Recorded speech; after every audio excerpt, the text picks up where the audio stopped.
It looked like Alyssa Thomas is hurt. Did Caitlin Clark get some justice from the gods from above?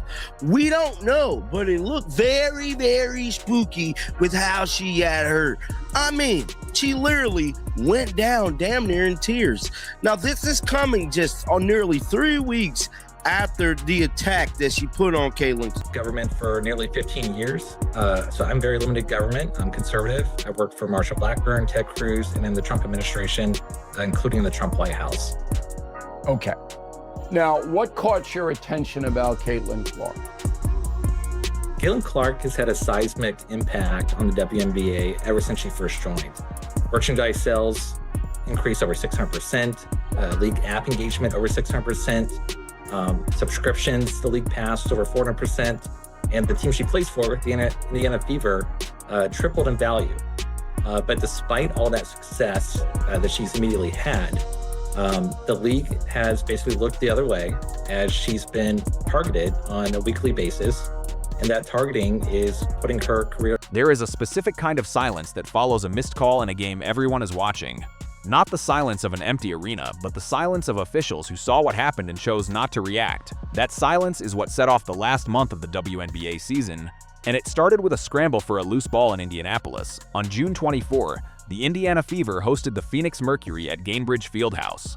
With just under 7 minutes left in the second quarter, Caitlin Clark drove to the basket, lost the ball, and hit the floor. Phoenix's Alyssa Thomas came down on top of her in the pileup, along with 2 other players scrambling for possession. As Thomas pushed herself up, her fist drove into Clark's throat. She stood, stepped over her, and the game kept moving. No whistle, no stoppage. The officials were positioned close enough to see it, and none of them called it. Fever head coach Stephanie White didn't wait for a press conference to say something was wrong.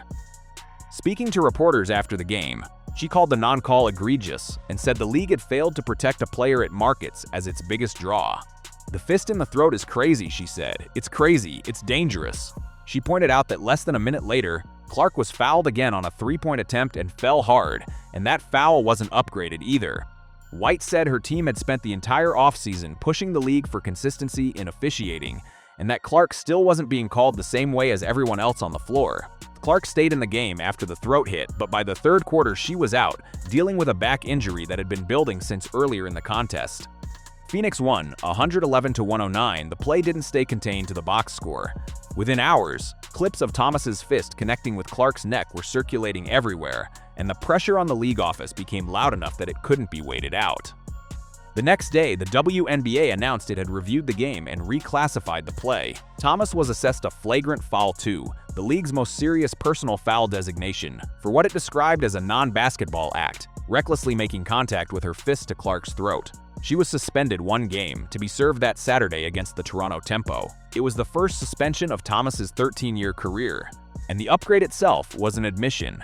If the league determined after the fact that the contact was serious enough to warrant a suspension, then 3 officials standing close enough to see it in real time had missed something that mattered. Fever team president Kelly Krauskopf released a statement the same day. "Player safety should be paramount in our league," she said, adding that the organization's focus was on Clark and the rest of the roster as they prepared for their next game. It was measured, but it was also pointed, a quiet acknowledgement that the team felt the league's system had broken down at the moment it mattered most. This wasn't the first time a play involving Clark had been upgraded after the fact. During her rookie season, a foul from then Chicago forward Chennedy Carter was reviewed and reclassified as a flagrant. The pattern had become familiar enough that White referenced it directly, noting that the league had been made aware of exactly this kind of concern 2 nights earlier, and it happened again anyway. The fallout from the suspension didn't move in the direction anyone expected. Instead of the conversation settling on officiating accountability, it pivoted toward the backlash Thomas was receiving. Speaking to reporters days later, Thomas said she and her family had been threatened, that her address had been shared online, and that people were directing racial slurs at her over what she described as a completely unintentional play in a fast-moving scramble. She also said she'd learned about her own suspension roughly 10 minutes before the league made it public, and that Commissioner Kathy Engelbert had not personally reached out to her at all. "We're so concerned about the safety on the court," Thomas said, "but time and time again we're having people threatening our lives."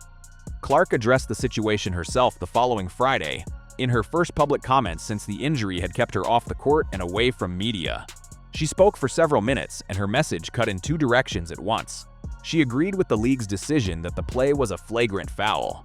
But she also defended Thomas from the harassment that followed, calling the hate and threats directed at her unacceptable, and saying that standard applied whether it was directed at an opponent, a teammate, or a coach.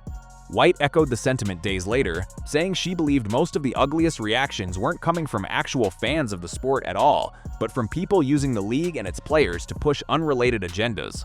By early July, the story had moved well past basketball. A group of 11 House Republicans, led by Texas Congressman August Pfluger, sent a formal letter to Commissioner Engelbert. The letter described Clark as the face of the league and cited a pattern of contact against her over the course of the season, including being hip-checked, poked in the eye, and struck in the throat, that it characterized as going beyond ordinary physical play. It raised the possibility that the league could be creating a hostile work environment, language pulled directly from federal civil rights law, and said that if discrimination or retaliation were occurring, an investigation by the Department of Justice, the Department of Labor, or the Equal Employment Opportunity Commission would be warranted. The letter asked the league to respond by July 24 with specifics: how it reviews physical incidents, how it holds players accountable for aggressive play, and what it's doing to address the harassment players face online. The Fever organization said it had no involvement with the letter and hadn't been consulted before it was sent. Indiana Attorney General Todd Rokita weighed in publicly as well, calling the one-game suspension inadequate given what had happened. Even President Trump made a passing reference to the situation during an unrelated press conference, saying he thought Clark had been treated roughly. Whether any of this amounts to a legal case is a separate question from whether it generated pressure, and it clearly did the latter. The league had already shown, through its own review process, that it was capable of getting the call right after the fact.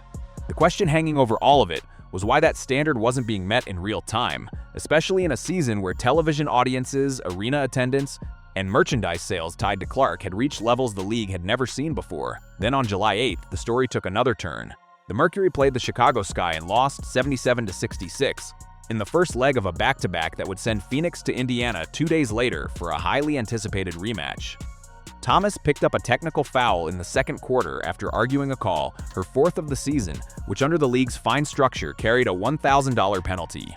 Then, in the third quarter, she went down with a non-contact leg injury while driving to the basket. She couldn't put weight on it and had to be helped off the floor and into the locker room. It looked serious enough that her night appeared over. She came back out in the fourth quarter and finished the game, logging 31 minutes with 11 points, 7 rebounds, and 5 assists in the loss. The quick turnaround from apparent injury to full participation drew scrutiny of its own. Commentator Jason Whitlock publicly accused Thomas of exaggerating the injury as a way to avoid the rematch against Clark and the Fever 2 days later. An accusation Thomas did not address directly, but one that spread quickly given everything that had already happened between the two players that season. For a fan base that had spent 2 weeks arguing the league wasn't holding anyone accountable, the sequence read like a response to their complaints.